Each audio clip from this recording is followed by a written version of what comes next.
All right. So, quick note about death row.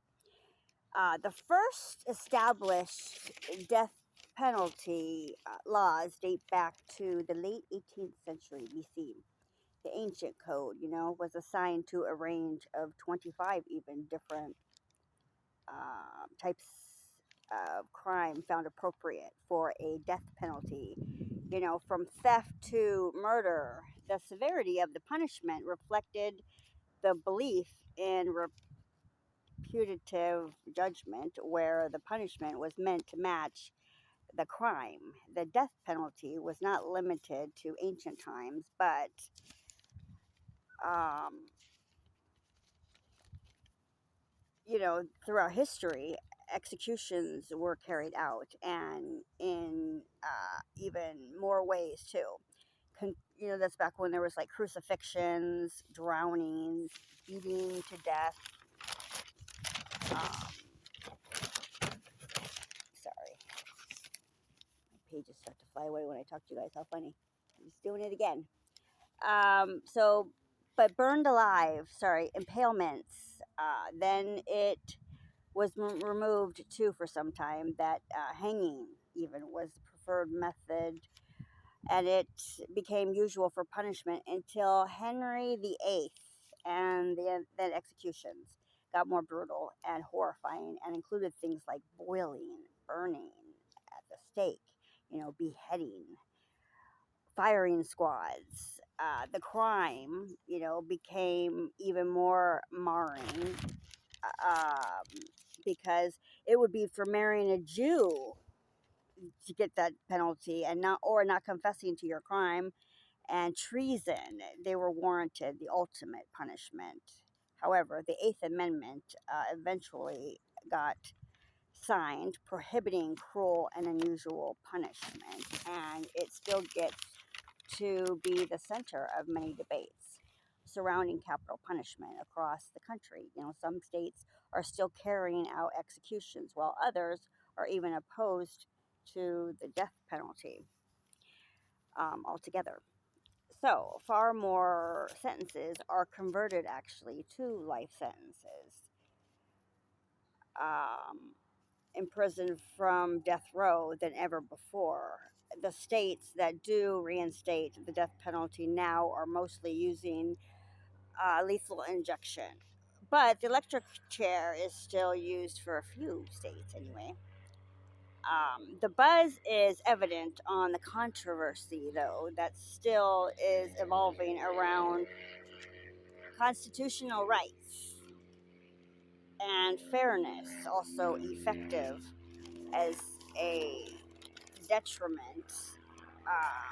It becomes more of what is the crime for the death penalty, when nowadays murder, and now even human trafficking, changed recently by Trump, became almost necessary for deterrence, because now there are 14 women on death row in the United States today for killing their own children.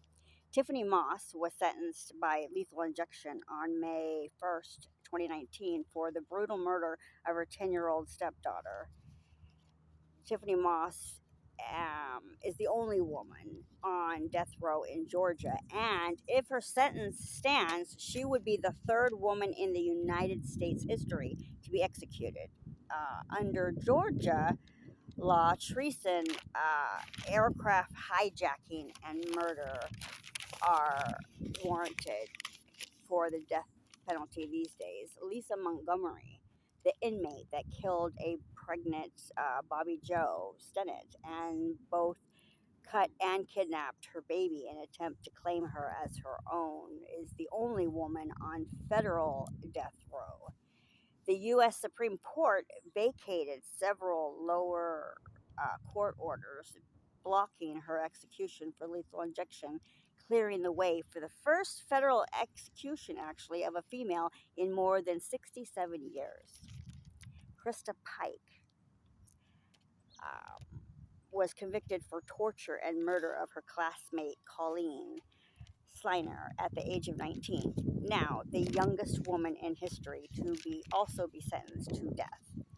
It is chilling that this woman has a similar name, even born the same year as me. I have suffered mental issues, as I am sure many of you have. I will even be totally honest to the amount of tears I have cried for being sad,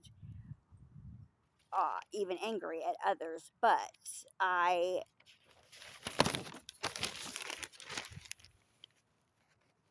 don't go out and kill other people. I certainly would not kill my kids for any reason. I changed for them and became healthier for myself and them to be give them the best of my ability, as I am sure many other parents do, as they should. I find it interesting, though, to share a fact with you that many do not know. The executioner for lethal injection is a real MD and is not even in the same room as the inmate being put to death.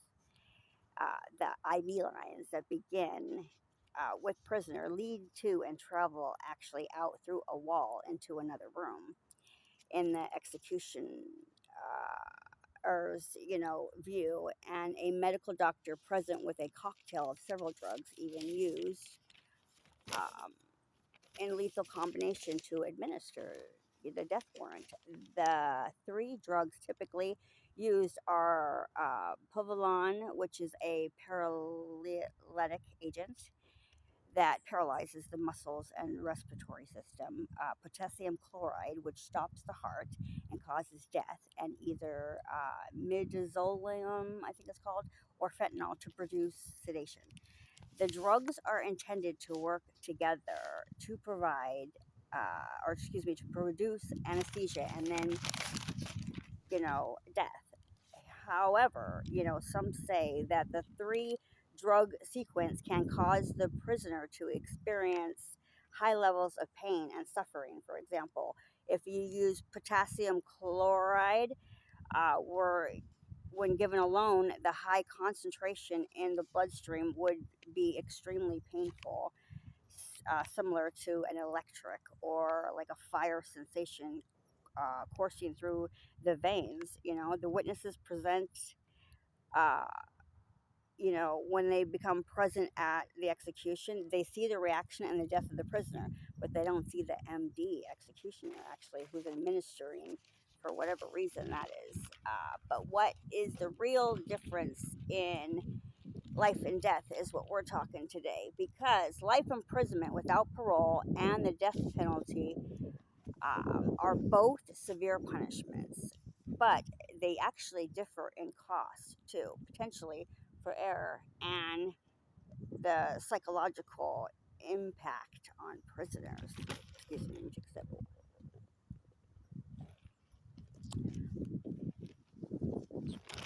Um,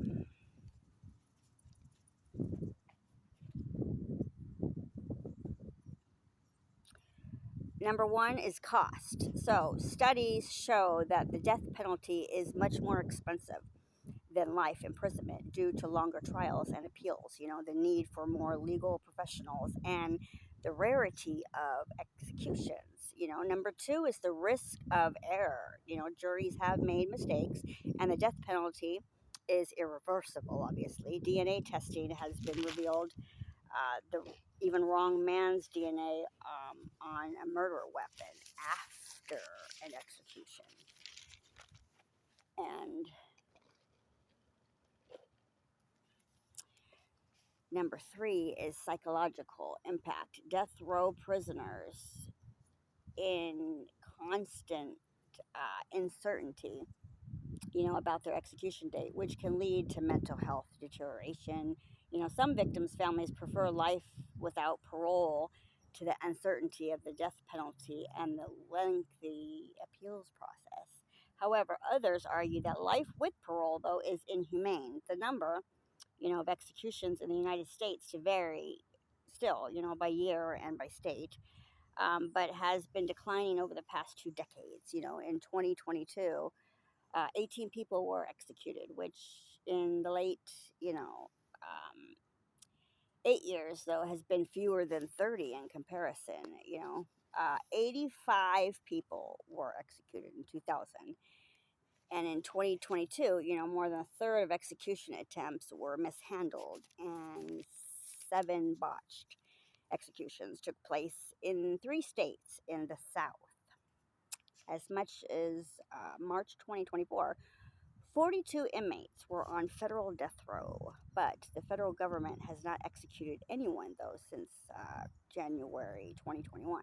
Now, when trying to compare, as I did briefly to understand the whole argument, I find it strangely ironic that the pros and cons to the death penalty are similar, actually, to having the rights to bear arms. Whereas in the United States, any uh, constitution, the right to bear arms, generally understood to refer to a prisoner's right, or excuse me, a person, not a prisoner, sorry, to possess weapons. The Supreme Court has, though, interpreted this right as an individual right, to self defense, making books flying away from me, too, because I'm trying to remember the specifics, because it's important that, a person does have a right now to self defense, making it difficult for Congress to regulate guns. I think it's mind boggling, though, that when, like Terry Nichols, who was in the Oklahoma City bombing, you know, plot and conspiracy, and 8 counts of involuntary manslaughter, was spared the death penalty because of a deadlocking jury and given life over James Holmes, who opened fire in Aurora, Colorado at the midnight showing of in the movie theater of the movie Batman. At that time, the incident produced the largest number of casualties from one shooting, but he shot and killed 12 people and dozens more injured, yet he was ultimately spared the death penalty and was given 12 life sentences and 3,318 additional years in prison, thereafter for the mass murderers. If someone wants to speak up and let me know in the comments how he will be able to serve that sentence fully. They tried to present an insanity defense, and multiple, psychiatrists were involved, which don't,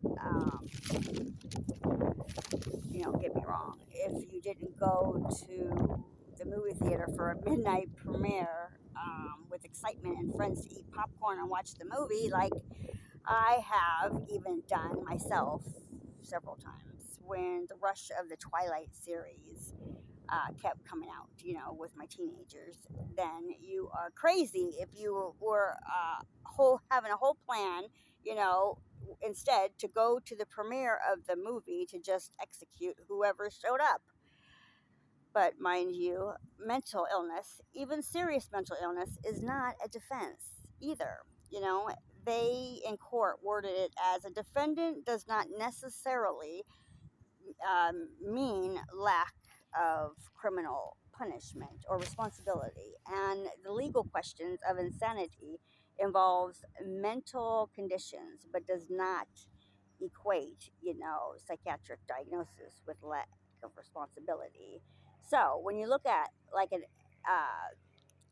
ethical, forensic professionals in the case, a psychiatrist, ironically, in this case, again, because not so called hired guns, they are not brought in, though, to find out if they didn't, do it, or, not who is the horrors of the court, even to sway a jury one way or the other. But knowing Holmes had killed people and shot a lot of folks, at the theater going in, he had the task to assess. He was said to have a role in just figuring out if the shooter had mental illness as a role, or was it a disorder that, you know, gave him thought that what he was doing was sane. I think the primary thing, though, that they then are led to be is objective. about whether or not at the time of the event and just before, if he understood and appreciated right from wrong and understood both, the legal and the societal version of right from wrong, right? And as they went into that, they had to go in with like no preconceived notion of whether he could or couldn't distinguish right from wrong to appreciate the consequences. So I am grateful I was not the evaluator or the judge for this case in particular. Yet, time and time again, we see the people guilty of serious and horrendous crimes, even crimes with no, emotion afterwards, straight faced, hard stares, like, what can you really do to me? And a lot of them get life, which is already more than they gave any of their victims, right? But I begin to wonder, as I am sure many of you do, of what does life look like for these particular individuals, which in short detail is a little broader than the thought of, well, you put them away till death. They then the only way their body leaves is to be burned or buried. Now, first of all, mental health, though, in itself, the awareness in the public is very important to me. As I'm sure it's many of you, it's very important though for society and for patients and families. It is not extremely important in preventing situations such as the James Holmes Batman shooting, but the vast majority of people with diagnosed mental illnesses are simply not violent and should not be a worry for anybody with regard to violence or sudden, you know, violent acts. The exceptions are primarily in the area of, substance abuse or the mixture of certain kinds of substance abuse and mental illness, and i.e., medications or self medicating. I'm worried about the guilty that convince themselves, though, that they are innocent and begin to serve their life or death sentence of trying to convince the public of their flat out lies. Or worse, because I am far more worried about people who are looking for money for their next fix or drunk drivers on the road, than I am about any category of mentally ill people. Um, that does not mean that some mentally ill people are not more dangerous than the general population. It does mean, though, that the general population is more dangerous than the population of people with mental illness. If someone, indicated, some point of danger, then it's senseless not to do something about that. People, say things, even about being violent all the time when they're mentally ill or not. It's well, us though, as a working class in society, that our hands are tied by ethics, and more importantly, the law. I find it so sad though. It only not make people in society mentally sick over seeing their parents and their clear lack of remorse of Gabriel Fernandez, for instance, the trials, how Pearl, his mother, mind you, who was allowed and took part in abusing her son to death, that when her boyfriend ends up killing him, was in a holding cell then next to him while waiting to be sentenced, wanting to talk about sex memories with him on how, she made a point to get her makeup done for him and the people. You know, she paid special attention even to her hair being parted perfectly on both sides of her face to then read out this very bland, dried out, sorry statement saying, quote, "I want to say I'm sorry to my family for what happened. I wish Gabriel was alive. And every day I wish I made better choices. I'm sorry for my children. And I want them to know that I love them. And I hope one day they will forgive me. And hopefully they will come to their senses to forgive me, to come to me even." Um, for what she did to Gabriel, that she also wished she had saved Gabriel, and that the other family, she got upset for a second, to even know they didn't know my son. It hurts her more, she says, the way they talk about him like they knew him. It hurts us all to know um, that she was not there, or when she was there, did she not take a very active role in participating even? She doesn't even just saying I'm sorry, more irritated that others are showing sorrow for her son. Showed me a little anger even towards the end, of her reading her cue card. She acts was barely just handed it to her, when in actuality she had time to and did write it herself. That's why it's called her statement. It hurts us all, the real people that actually feel or have feelings, the ones that are even mothers and fathers of children who feel for them, and for other professionals too out there, that are working for better lives and for protection of all of our children as a society. Now though, she says, or thinks, I'm sorry, and says and wants everybody to know and hear her, that she is saying she believes she didn't actually do anything wrong. She had no part in his death.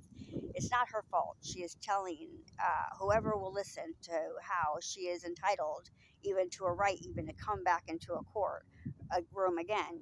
She wants an actually petition the court even to have her her sentence to be changed, or asking for it to be reduced. Her pleas and her paperwork are now making things worse, really, for everyday, life, everybody involved, and, the everybody that now has to hear of it. I do have comfort, as do you, in knowing that it is, in fact, the very same judge, who sentenced her, and the exact same prosecutor of the case that are coming in full force to fight against her, to get the petition on her behalf, whatever it is. And each time, she does it and comes with it, to be thrown out. Um, was it not, the same coward that insisted on a plea deal for life because, she didn't want the death penalty? Especially, for the extra special on both of her and her boyfriend's heads, the circumstances of torture to death, because for 8 months before he finally succumbed to all of the injuries they inflicted on him, he ultimately died from that her, boyfriend was sentenced to death for, which, by the way, has absolutely nothing to say at any time. No sorrow, no plea, no apology, just dried eyed stare into space, as if it were just like a speeding ticket he was getting, and he showed up for it. The prosecutor, I love it, because he says he doesn't even care what his boss told him about what he can and cannot say in courtroom, that he still is coming in blazing to fight at all costs to defend for Gabriel, the one who Pearl, yeah, she's real pearl of a mother, and the boyfriend, still choose not to even defend at any point in time, but poor defenseless Gabriel, who, when covered in bruises and teeth knocked out, even before his death, made his mother a card and poem, cut out letters to spell out on Mother's Day. It was all laid out, decorated on his desk, his teacher had said, at school. He was still hoping to be alive to show her his unconditional love, even, that he had for her. She seems to still have unconditional love for that boyfriend of hers, but still wants to spend her life not loving, her son, unless just quoted in her statement, cue card, that she now doesn't even, stand behind. I guess after, quoting that emotion, she still stands the same for only self preservation, or like, Father God keeps echoing when I see now when he repeats and he's emphasizing again on themselves, right? No fear of God to be seen. Not even after a death sentence. The judge has far more sense than the two, combined, saying to them both at the sentencing that inhuman treatment, they gave Gabriel was nothing short of evil. They repeated, burning him and starving him, the beatings, the binding, the shooting him with BB guns, all the bullets found embedded in his several parts even of his body, knocking his teeth out with a bat, keeping him locked in a tiny cabinet too, in a makeshift cage they made for him like he was an animal, while keeping him bound, left hungry, only ever to be fed feces and cat litter or his own vomit. This poor child, the life he had to endure before death. She is saying, but wait, what about me? I want the cameras to show the special attention I put on myself. These cases I have mentioned today, I get pretty affected by, the enormity of what was done to people, to children, people who were killed, people who were wounded, people who are now disabled, people who were present either in the trauma, example, the ones who showed up later to view the, I, the math, experiencing the trauma without being physically hurt, people in society, law enforcement too, the hospital staff and first responders. I have reviewed, worked on, or written about dozens of these cases throughout. But when the ones like Gabriel Fernandez or the Oklahoma City bomber case, was put to bed, so to speak, the relief is greater than any of the others. The relief that these stories are heard, that God does ultimately seek that justice, come, and we will be served, to the best of our abilities. We see as a society, though, and come together on either the guilty or the innocent that deserve to be seen and heard entirely. Finally, we come to retribution. Now, how does that play out, really? If you commit a crime, especially towards someone else, expect retribution. Um, because from the Latin term, giving back what's due, either reward or punishment. But when we talk about retribution, we only talk about punishment. So after these cases are picked apart and the criminals are tried and convicted, so publicly with the intention of setting some precedents, establishing a rule or example in hopes to encourage a deterrence. Now, a general deterrence would function like in the case of a DUI license revocation, is a certain and severe consequence that will deter the general public from engaging in the same behavior, as the punished offender. While a public deterrence is a theory, that criminal penalty, can discourage people from committing similar crimes, by sending a warning even to the public. Hence why the news and the media, coverage is so saturated, and, the trials are so publicly spread out, you know, um, and seen, it's and heard in great detail over and over again, even, such specific of detail and every emotion, usually from, the public outcry as well, as who is involved in the trial. But it seems we are seeing more feelings from judges and prosecutors than the vicious criminals, as of late. The goal, though, is to make it clear that certain behaviors will result in, an unpleasant response from the criminal justice system, and that most people don't want to end up in prison. For deterrence, though, you weigh out effectiveness. It's thought that the public needs to be aware of the sentence imposed, and it also needs to be perceived at least as punitive. The certainty, though, and severity of the punishment are also important factors. For example, people's age can even be a powerful deterrent, as many people begin to change their criminal behaviors as they get older. Although abusive mothers or fathers resulting in killing their child seem to come in all shapes and sizes and ages, it doesn't matter. It's all across the board. However, a lengthy prison sentence, for an older person who is already less likely to commit at least other crimes, might be a costly way to deter for future crimes.